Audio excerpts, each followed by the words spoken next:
What's going on, everyone? Thanks for clicking on the video. So it's Saturday night right now, and we are about to head out to the very fancy restaurant called Chipotle. You might have heard of it. After that, we are going to go for some froyo. And I also forgot to mention in the last video that it's actually finals week this week. So I had 3 finals this past week, and I still have 2 more in the upcoming week. I studied all day today, and I still feel completely unprepared, so I'm kind of stressed out about that. Afterwards, later on in the video, I'm going to take you through tomorrow's bench press workout. Not sure what the commentary will be yet. I'll think of something interesting for you guys, and let's get to it.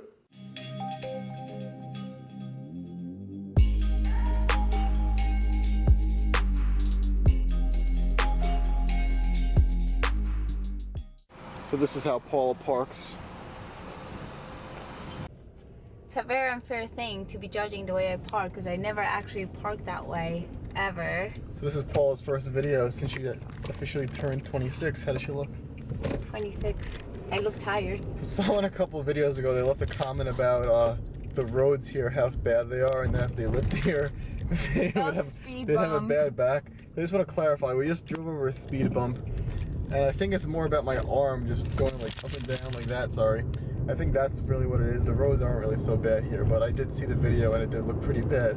Also, on another note, in the last video, towards the end, I asked you guys who I remind you of on YouTube, and I'm actually surprised that several of you actually answered because it was all the way at the end of the video, so I appreciate you guys sticking around that long into the video. So anyway, we're headed to Chipotle. It's about a 3-second drive, so we'll be there in about 3 seconds, and we'll catch up to you there.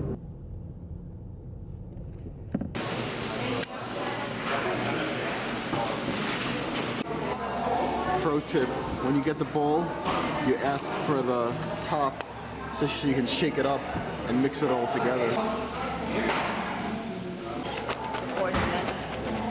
I am.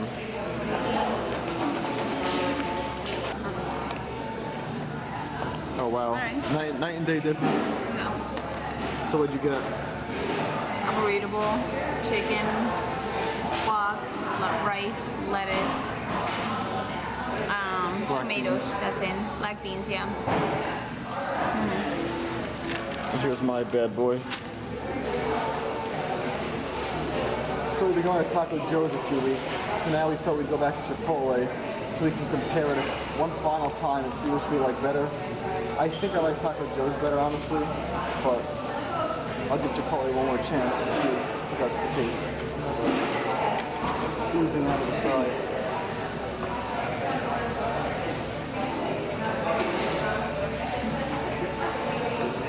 How is it? It's good. So we got white rice, black beans, pico, chicken, guac, fajita veggies. We got everything. I think so. And a burrito tortilla. And it's pretty good. Alright, I take back what I said. I think this is actually a little bit better than Taco Joe's. So we're going to finish this, and we'll see you in the car on the way to froyo. Alright, we left Chipotle, and I do think it's actually a little bit better than Taco Joe's. We got fresh rice, and it was probably the best rice that I've ever had. The only problem with Chipotle is I always get the Chipotle stomach aches after, and it's starting a little bit soon today. I'm already feeling it. I don't know if it's just me, but I kind of feel like everyone eats Chipotle and they get stomach ache afterwards, but it's so good that you don't really care. But anyway, we are headed to 16 Handles now. And yeah, we'll see you at home. Oh yeah, look at that. Yankees destroying the world champion Cubs.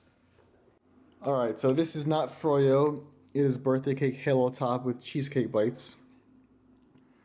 And Paula, hers is froyo. Birthday cake with cookie dough, pieces of Oreos, cheesecake, and a couple of rainbow cookies. Yum, yum. I don't know if it's placebo, but when I eat it with this spoon, it tastes better. And the spoon is so small that you have to eat it slower so it lasts longer. So we're gonna finish this. Yeah. Yeah. And I don't know what we're doing for the rest of the night. I don't think I'm gonna be able to study. So we'll figure something out. Trying to spill my for you. And I will see you in tomorrow's workout. doing bench. What's going on, everyone? Welcome to the workout. Just want to get this out of the way now. I clickbaited you guys with that shirtless bench thumbnail. I did not bench without a shirt in this video. That was from last week. Hopefully you guys forgive me. But moving on to the workout, this is the 5-3-1 week on 5-3-1, which means that I have to work up to an AMRAP set of 1+ reps, and that weight in this workout is 265 pounds. So you'll see that in just a bit. But for the topic of this video, also by the way, I did 6 to 8 reps on my accessory exercises. I didn't show all of them, only a few. So it's the heaviest week that I do on my accessories. But the topic of the video, what I wanted to discuss, is the need to shock the muscles and how that's really a myth, and there's no such thing as necessarily shocking the muscles. What people mean when they say that is the need to switch exercises pretty frequently, under the theory that your muscle will get bored or it'll just stop responding to a certain exercise. And that just does not make sense. If you do, let's say, for example, bench press, which is a very effective exercise, it's not like if you do it consistently for 6 months, your chest is going to just one day go, I'm so sick of this bench press, I think I'm just going to stop growing. Whereas the opposite, if you just start doing chest flies, your chest is going to be like, ooh, chest flies, I'm going to grow again. Like, that's not how it works. And yes, my chest does talk, by the way. So you have to just...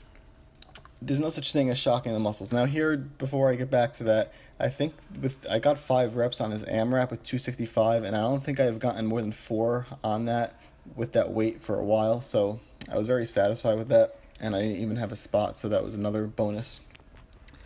So if you don't need to shock the muscles, what should you do? Well, there's exercises that are always going to be the most effective exercises. You're not going to find better back exercises than pull-ups, than dumbbell rows, barbell rows. You're not going to find better chest exercises than bench press with either dumbbell or barbell. So those exercises are always going to be effective. They're never going to cease being effective just because you've been doing them consistently.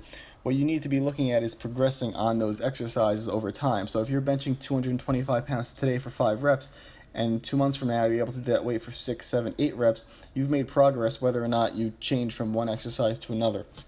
Now, on a smaller exercises like accessory stuff like maybe barbell curls, there's nothing wrong with switching to dumbbell curls every once in a while, but it's not to shock the muscle. It's really more of you're getting bored of one specific exercise and you could switch it up.